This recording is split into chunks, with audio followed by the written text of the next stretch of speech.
Assalamualaikum and what's up guys, welcome back to my channel. Bagi korang dah subscribe channel aku ucapkan jutaan terima kasih. Bagi korang yang baru singgah ke channel ni, welcome to The Arwan Share, di mana korang boleh mempelajari ilmu perubatan, fitness dan health issues secara percuma. Thanks guys for follow along. Okay guys, untuk kali ni aku just nak briefly explain dekat korang macam mana teknologi yang makin advance boleh merosakkan fizikal kita. Pernah terfikir tak, kemajuan teknologi saban hari boleh merosakkan, boleh menjahanamkan tubuh badan kita secara langsung dan tidak langsung kalau korang perasan. Sebabkan kemajuan teknologi yang semakin canggih, boleh dikatakan everything is on the tip of your fingers. Picit saja. Teknologi membuatkan manusia makin malas. Memang pada asalnya kemajuan sains, kemajuan teknologi memudahkan kehidupan manusia, tapi dia punya side effect, dia punya complication adalah secara tidak langsung membuatkan manusia makin malas. Bila manusia makin malas, apa jadi dekat kita punya tubuh badan? Tuhan jadikan tubuh badan kita untuk bergerak, sendi-sendi untuk bergerak, masa-masa untuk contract dan relax. Tapi bila benda ni dah tiba-tiba stop, akan berlaku something dekat badan korang. Korang try tengoklah, dia punya implikasi daripada head to toes, luaran dan dalaman sekali. Korang punya organ dalaman sekali akan terkesan juga. Daripada nak beli sampai nak membayar bil semua dekat handphone, online semata. Bila makin maju teknologi, makin nak ringkasnya kita. Masakan, makanan semua ringkas, semua instant. Nak bayar, semua hujung jari, online.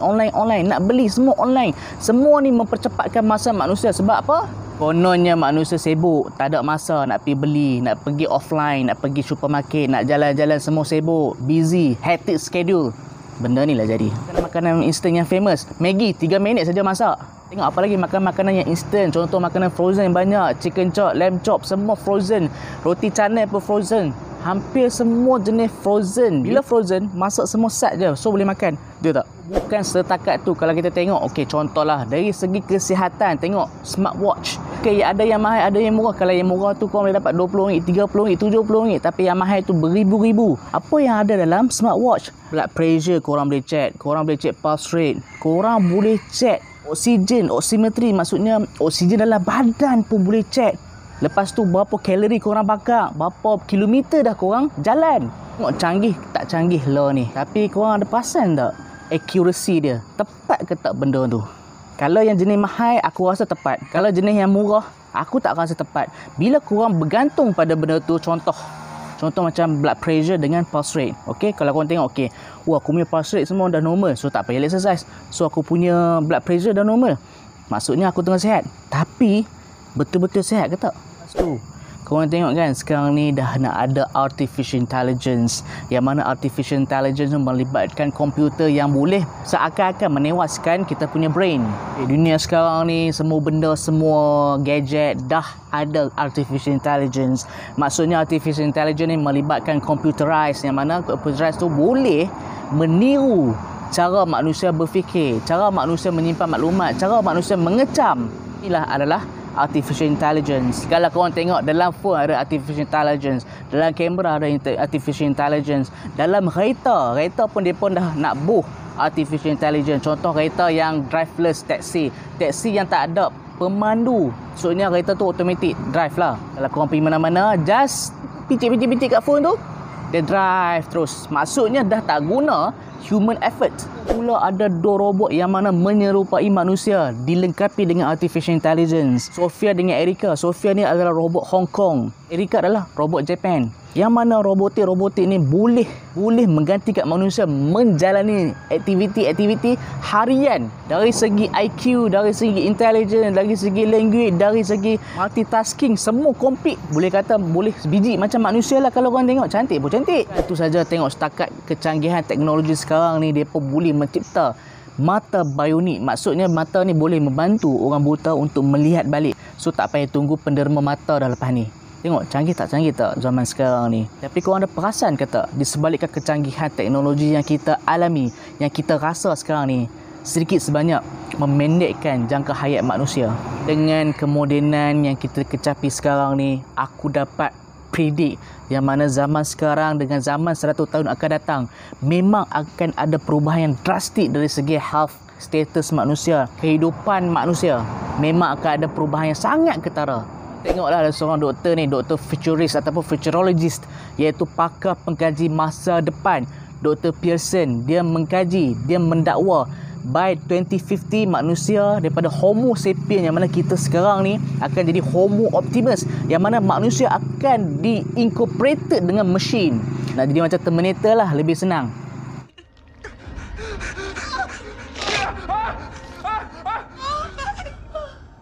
Bukan fully natural, bukan fully manusia yang 100%. Dia campur dengan gadget, campur dengan komputer, campur dengan artificial intelligence. Dan Dr. Pearson ni juga mendakwa seorang manusia ni boleh hidup immortality. Maksudnya boleh hidup selama-lamanya. Dengan apa? Dengan transfer memori manusia kepada memori robot. Itu panggil transhumanism.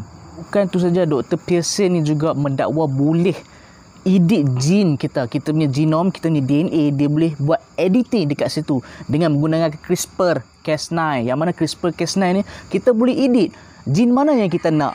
Contoh, nak tinggikan intelligence, nak tinggikan manusia punya ketinggian, dia buat genes ni lah, genes editing orang panggil. Orang percaya tak teori-teori ataupun idea yang dikemukakan oleh Dr. Pearson ni, manusia akan berevolusi dalam masa 15 ke 35 tahun lagi by 2050. Kau percaya ke tak?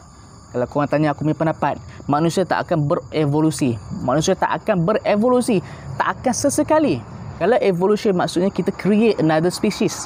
Manusia tak akan evolusi, tetapi disebabkan oleh teknologi, kemudahan, advancednya sains sekarang ni yang memudahkan manusia daripada seluruh segenap aspek kehidupan, manusia akan mengalami sedikit perubahan daripada fizikal dan health status diorang. Contoh, sekarang ni hidup makin senang. So maksudnya dah kurang pergerakan manusia.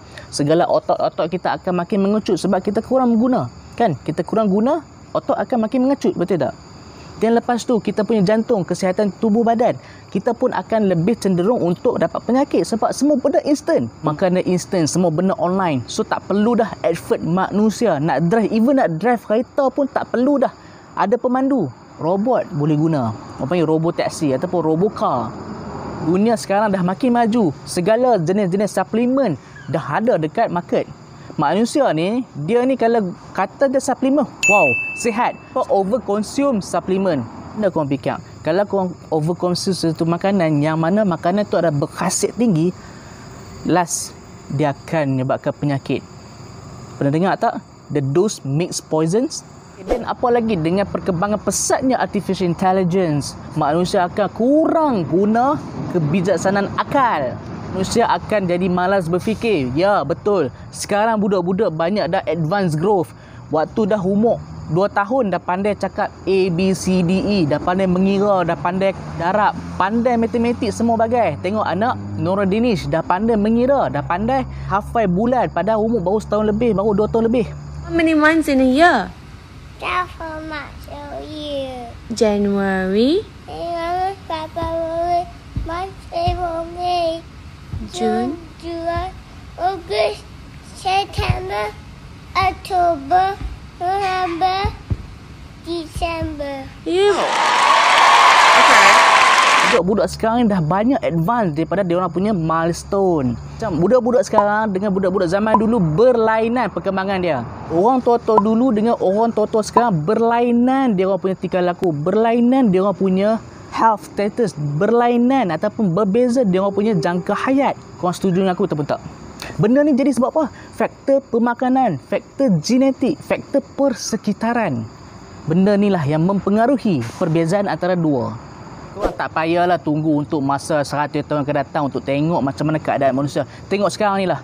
Perbezaan hidup dekat kampung dengan hidup dekat bandar yang serba moden, serba futuristik, serba sophisticated, serba canggih.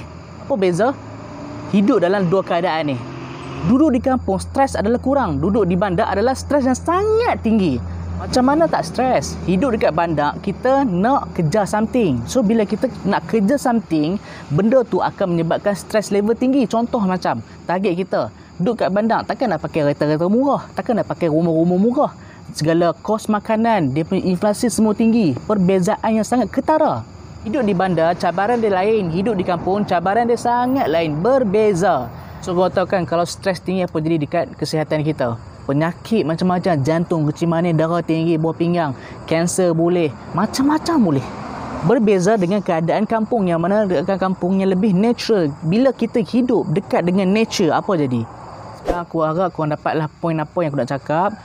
Bila mana teknologi dah makin berkembang, apa impak dia dalam kehidupan manusia sejagat. Aku bukan nak lawan kemajuan teknologi. Cuma aku nak rule out. Aku nak bagi kita sedang. Di sebalik kemudahan, keselesaan hidup kita sekarang ni, ada juga keperitan yang kita sedang hadapi secara langsung dengan tak langsung saja.